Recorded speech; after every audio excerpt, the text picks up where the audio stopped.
మెదక్ జిల్లాలో ట్రాన్స్కో డివిజన్ కార్యాలయం ముందు ఆర్డినెన్స్ నిరసన దీక్షలు చేపట్టారు. ఆర్టిజన్స్ ను ప్రభుత్వంలోకి కన్వర్షన్ చేయాలని డిమాండ్ చేశారు. స్టాండింగ్ ఆర్డర్ ప్రకారం 5 సంవత్సరాలు పూర్తి చేసుకున్న ఆర్టిజన్స్ కు ఇంక్రిమెంట్లు, గ్రేడ్ ప్రమోషన్ ఇవ్వలేదని వాపోయారు. విద్యుత్ సౌదా గుండెకాయ లాంటిదని విద్యార్హతలు పరిగణలోకి తీసుకుని చదువుకు తగ్గ పోస్టులు ఇవ్వాలని కోరారు.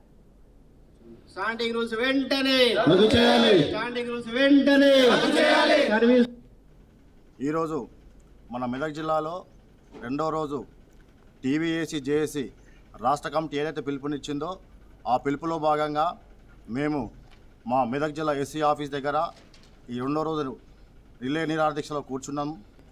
మేము ఈ సంస్థలో 20-30 సంవత్సరాల నుంచి ఉద్యోగంగా వెట్టిచాకిరిగా చేస్తున్నాము.